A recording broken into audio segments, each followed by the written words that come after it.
आज मई के 13वां दिन हो। आज मई हम लोग के बीच में उनके विदाई में इतना लोग आए बनी। हमने 4 कलाकार आए बनी। आज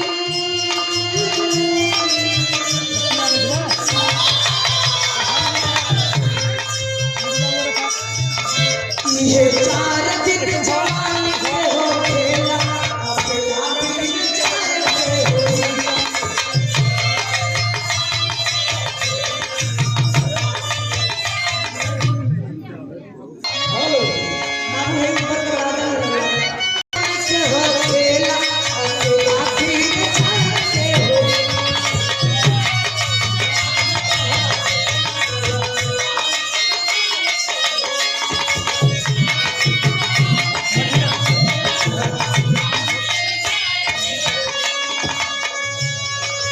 नाच गाना भइल गाना भइल गाना भइल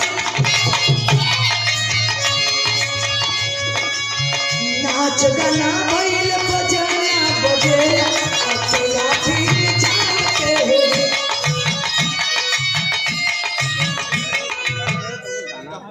बाल अवस्था बड़े अवस्था युवा अवस्था वृद्धावस्था यह 4 दिन में तो के नाम कमावे के हो चाहे नाम कमा चोरी करो खेत बनावा कियारी बनाओ परिवार बसाओ भाव भक्ति करो और चाहे कुछ मत करो ये बाबा कि 4 दिन।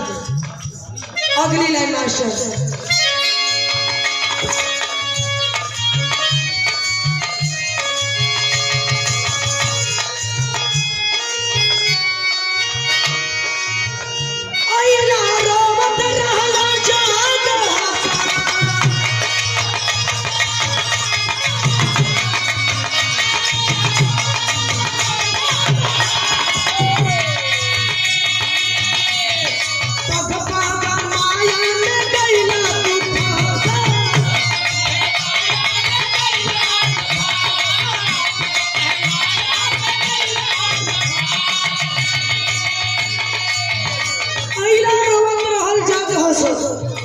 पग पग माया में गईला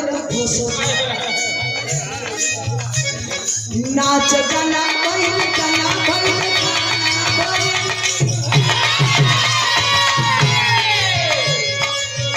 नाच गाना भइल बजना बजेला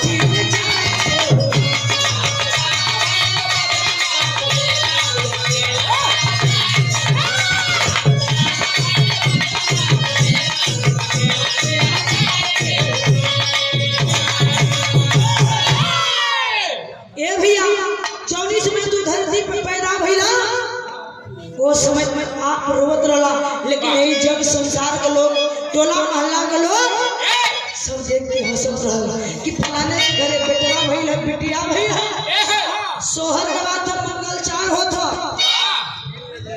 मन में सबके खुशी है।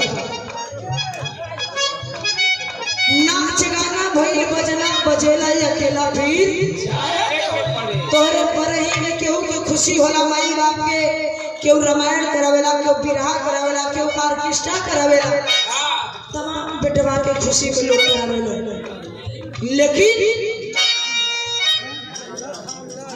लेकिन धीरे धीरे समय तो आगे बढ़ता लेकिन तू लंबा होत हो तो उम्र लंबा ना होत लोग बड़े बोले ना कि लड़का हमारा बड़ा होता लेकिन लड़का बड़ा ना होला लड़का की उम्र कम होला। पीतल बचपन जब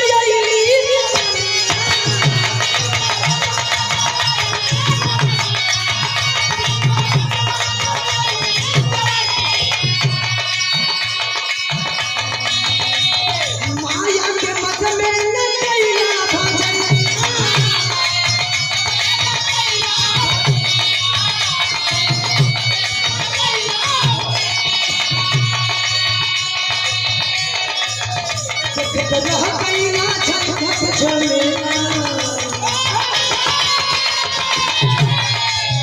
ए बाबू तोहार धीरे धीरे बचपन बीतल 21-22 साल हो गईला। माई बाप शादी ब्याह कैला, लड़का बच्चा हो गईला, मोह माया में फंस गईला। देखत रह गईला झटपट झमेला।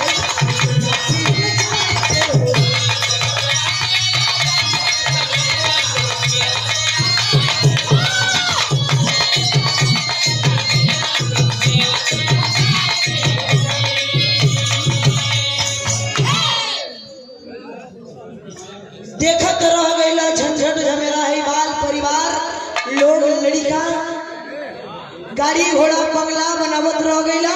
लेकिन ई भुला गईला कि हमें भाव भक्ति भी करे के है। ये 4 दिन के जिंदगी में सब कुछ करना है। ई लाइन सब बदे हो टाइम ना करे वजह से झटके की बात कैसे ना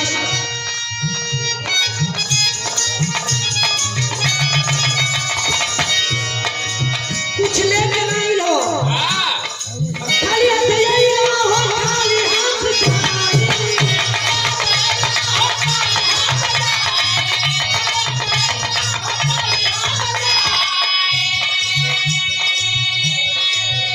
कर्म कमाई पीछे भर कमाई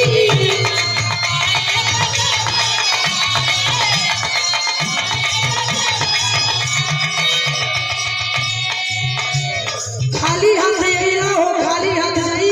लड़का जब पैदा हो लगे भैया कि हाथ मुठिया में बांधे लग, लेकिन मुठिया में कुछ लेके ना आवेला। ई 4 दिन में जो कुछ बनावे के हो विधाता ऊपर से लिख के ही मुठिया में देवेला। अपन किस्मत लेके आवेला, धन संपत्ति लेके ना आइल हो न लेके जीवा। ये दुनिया का रीति रिवाज है। खाली हाथ अइला हो खाली हाथ जाई, कर्तव्य कमाई पीछे भर गवाई। जैसन कैले रहो जैसे आज माई बहुत बढ़िया काम कैली जोन की इतना लोग विदाई में आई हो।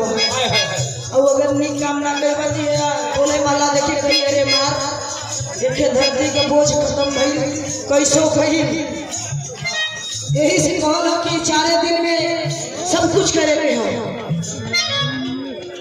सगवा चाहिए ना हो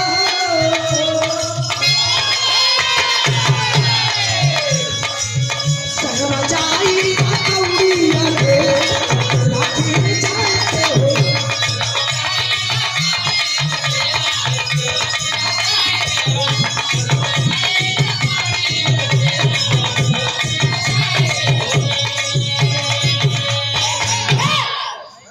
सगवा जाई न कौड़ी और ढेला अकेला फिर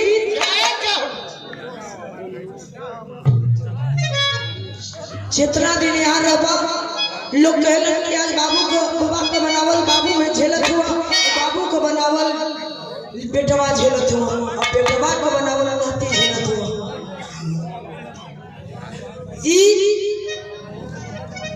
ई गाना में हमरे गीत में ये सीख मिलल कि खाली हाथ है दुनिया मोह माया को कुछ केहू करना कोई माया मोह माया में केहू करना हो।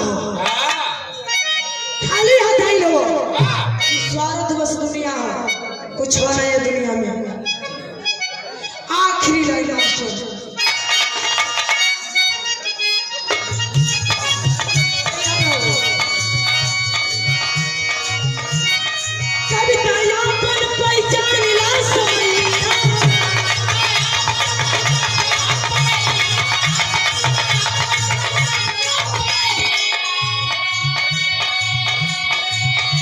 संजय से पूरी दिखावे रहिया